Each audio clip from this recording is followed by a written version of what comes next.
Hello friends, अब जो है हम एक्सरसाइज 5.3 का क्वेश्चन नंबर जो 9 है उसको सॉल्व करेंगे।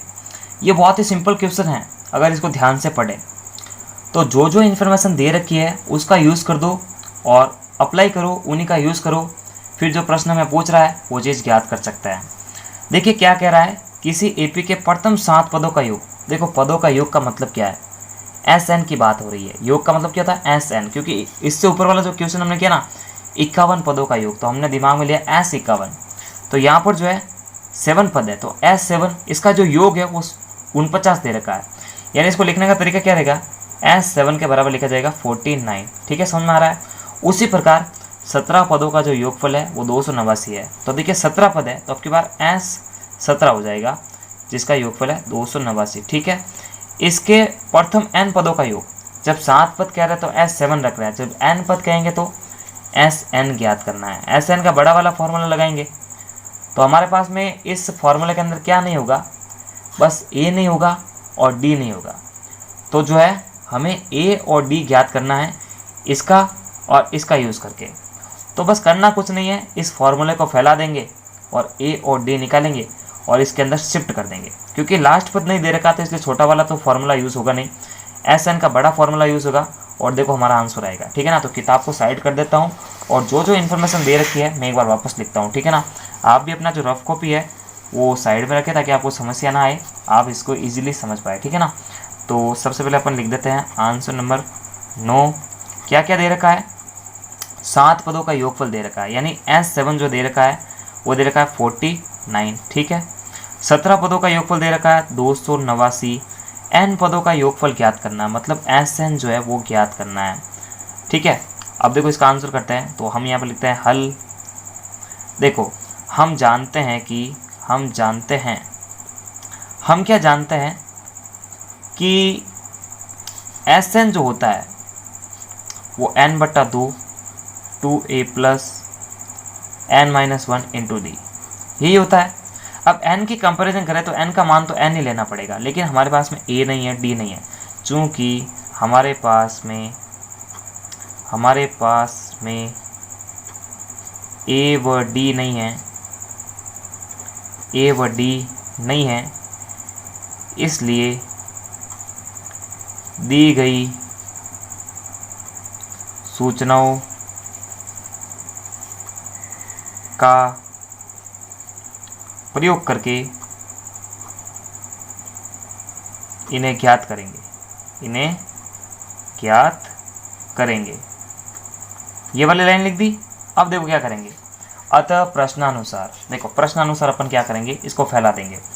तो अतः प्रश्नानुसार, तो प्रश्न के अनुसार क्या करेंगे, हमारे पास में S7 दे रखा है। तो देखिए S7 का फॉर्मूला क्या बनेगा, ध्यान से देखो S7 के हिसाब से, हालांकि देखो यही फॉर्मूला है लेकिन यहाँ पर n है तो यहाँ पर n आ रहा है। अब की बार यहाँ पर 7 है तो इसका मतलब n का वैल्यू क्या है, 7 है। तो इसको ऐसे लिखेंगे 7/2 कोष्टक 2a प्लस, अब देखिए 7-1 तो 7-1 इंटू डी। वापस इसको सॉल्व कर सकते हैं अभी थोड़ा सा और, तो करने का प्रयास करते हैं।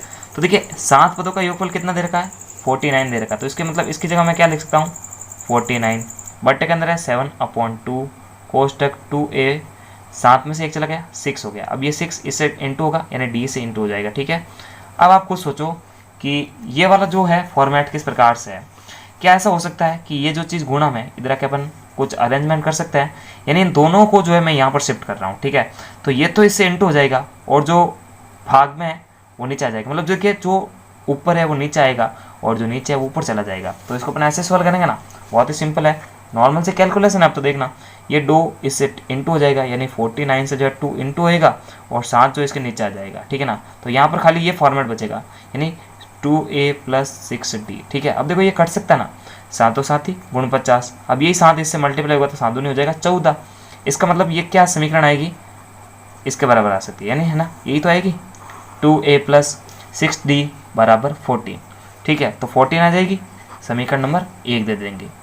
अब क्या करेंगे, जिस प्रकार से हमने S7 को फैलाया है उसी प्रकार से हम S17 को भी फैलाएंगे इसके हिसाब से। ठीक है, तो यहाँ पर अपन कर लेते हैं इसको मेरे हिसाब से आपको समझ में आ रहा होगा, बहुत ही सिंपल है ये फॉर्मूला, और अगर फॉर्मूला आ रहा है तो आप इसको सॉल्व कर पाएंगे।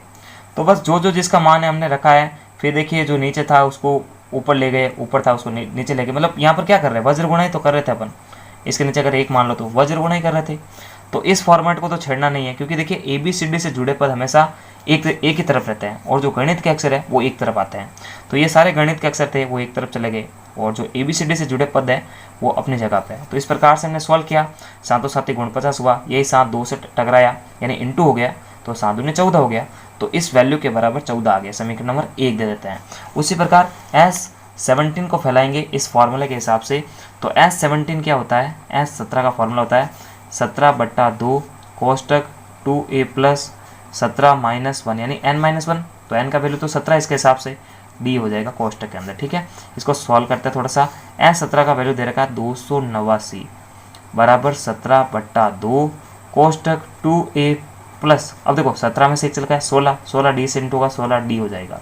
अब वही फॉर्मेट, इसको तो अपन यहीं पे रखेंगे, ये नीचे है तो इधर आके इंटू बन जाएगा, यानी इसके नीचे एक मान लो, यानी वज्र गुणा कर रहे हैं, ये इससे इंटू होगा, ये इसके भाग में आ जाएगा। तो इसका मतलब क्या होगा, 289 के अंदर तो भाग तो लगेगा 17 का, और 2 हो जाएगा इंटू में, इधर खाली बचेगा ये वाली वैल्यू यानी 2a प्लस 16d। अच्छा आप देखो मैं सॉल्व करता हूँ। 17 का आपको पता है, 17 का जो 289 है उसका वर्गमूल क्या है, 17 ही तो होता है। तो इसका मतलब सिंपल नज़र आ रहा है कि 17 का जो है 289 में बराबर 17 बार भाग जाता है, यानी ये इसको 17 बार काटेगा। अब देखो 17 बार काटने के बाद में ये 2 से इंटू हो रहा है, तो 17 दूना हो जाएगा 34, तो इसका मतलब इसके बराबर क्या आ जाएगा 34। समीकरण नंबर हो जाएगी 2। अब देखो हमने तीसरा चैप्टर पढ़ के रखा है जिसमें एक विलोपन विधि है। तो हम क्या करेंगे, समीकरण 1 ये वाला और समीकरण नंबर 2 ये वाला, इन दोनों का विलोपन विधि करेंगे। तो विलोपन विधि से देखो अभी का आंसर आएगा समीकरण 1 व 2 से। तो देखो जो बड़ा वाला समीकरण है, यानी बड़ा वाला देखो यहाँ पे 34 है और यहाँ पे क्या है 14 है, तो ऊपर उसको रखेंगे जिसका मान बड़ा है। ठीक है, तो विलोपन विधि हमने पढ़ रखी है, अगर तीसरा चैप्टर क्लियर नहीं है तो उसको क्लियर करो, तभी यह विधि समझ में आएगी आपको। हालांकि ये 9th क्लास का ही टॉपिक है विलोपन विधि, तो अच्छे से पढ़ा समझ में आएगा। ये वाले समीकरण लिखी, फिर इसके नीचे समीकरण नंबर 1 लिख देता है। तो 1 है 2a प्लस 6d बराबर 14। देखो विलोपन विधि के अंदर होता क्या है कि जो नीचे वाली समीकरण होती है उसके चिन्ह चेंज हो जाती है बस, यानी नीचे वाला समीकरण ये है तो ये प्लस का हो जाए तो यहाँ पर माइनस का हो जाएगा, ये प्लस है तो यहाँ पर माइनस का हो जाएगा, ये प्लस है तो यहाँ पर माइनस हो जाएगा, यानी इनके लिए चिन्ह जो है चेंज कर देंगे आप। जो प्लस है उसको आपको माइनस मानना है। अच्छा देखो ये प्लस और ये माइनस कट जाएगा तो 0 आंसर आएगा, इससे तो अपने को कोई मतलब ही नहीं है। प्लस का 16d में से अगर माइनस का 16d निकलेगा तो 16 में से 6 चला गया, यानी 16d में से 6d चला गया, तो बचेगा क्या, प्लस का 10d। ठीक है, अब 34 में से माइनस का 14 निकलता है तो बचता कितना 20 पड़ता है। ठीक है ना, अब देखिए d का वैल्यू यहाँ से फाइंड कर सकते हैं। ये चीज़ इधर इंटू में हो रही है तो उधर जाके बनेगी भाग के अंदर, यानी d बराबर होगा 20/10। अब देखो d का अगर वैल्यू निकल सकता है कितना आ रहा है, 2 ही आएगा। तो देखो अब जो है हमारे पास में d का मान आ चुका है 2। अब इस 2 को हम क्या करेंगे, या तो समीकरण 1 में 1 के अंदर रख दो इसको, या फिर समीकरण 2 में रख दो। ठीक है, तो इस d का मान जो है किसी भी समीकरण में रख दो, इससे जो है अपन a का मान पता कर सकते हैं। ठीक है ना, तो ये वाली आपने लाइन लिख दी है कि अब d के मान को समीकरण 1 में रखने पर, क्योंकि देखिए 1 के अंदर जो है थोड़ा सा कम मान है तो हमारा कैलकुलेशन के अंदर जो है टाइम कम लगेगा। ठीक है, तो मैं यहाँ पर लिखता हूँ 2a प्लस 6d बराबर 14। ठीक है, अब देखो d का मान क्या है 2 है, तो जहाँ पे d है वहाँ पे अपन 2 रख सकते हैं। तो देखिए 2a प्लस 6 इंटू d से गुणा हो रहा है और d का वैल्यू हमने फाइंड किया 2 बराबर के अंदर है 14। ठीक है, 2a प्लस 6 दूनी हो जाएगा 12 बराबर के अंदर है 14। ठीक है, 2a, अब देखिए ये तो उधर जाके पक्षांतर हो जाएगा तो प्लस का उधर जाके बनेगा माइनस का। ठीक है, तो देखो 2a बराबर 14 में से 12 चला गया, कितना बचेगा 2 बचेगा। अब देखिए a से मतलब ये 2/2 हो जाएगा, इधर से गुणा में तो उधर जाके बन गया भाग के अंदर, 2 से 2 कट गया तो आएगा 1, यानी a का जो मान आया वो 1 आया है और जो d का मान है वो आया 2। अब क्या करेंगे, इस a और d के मान को जो है हम इस समीकरण के अंदर रख देंगे, यानी अपन जो है इस वाले समीकरण को, यानी जो n पदों का योगफल वाला समीकरण है इसको अपन समीकरण 3 मान लेते हैं। तो आप लिखेंगे अब समीकरण 3 में a और d का मान रखने पर। ठीक है, तो हम लिख देंगे अब समीकरण 3 में a व d का मान रखने पर n पदों का योगफल निम्न प्रकार से आएगा, निम्न होगा, ऐसे लिख देते हैं। तो देखिए Sn का फॉर्मूला क्या था, Sn का फॉर्मूला था n/2 कोष्टक 2a plus n-1 into d कोष्टक, ठीक है। तो देखिए n की तो वैल्यू n नहीं है, तो n की जगह पे रहना दो, 2 इंटू ए, 2 का a का वैल्यू क्या है 1 है, तो 2 into 1 plus n-1 into D, D का वैल्यू क्या है 2 है, ठीक है। अब इसको सॉल्व करते हैं, इसको भी सॉल्व करना पड़ेगा। तो देखिए क्या आ रहा है n/2, 2 इंटू 1 हो जाएगा 2 प्लस, अब देखो ये 2 जो है इस n से इंटू होगा और यही 2 -1 से भी इंटू होगा, तो 2 जब n से इंटू होगा तो बन जाएगा प्लस का 2n, ठीक है। और जब 2 माइनस के 1 से इंटू होगा तो माइनस का बनेगा 2।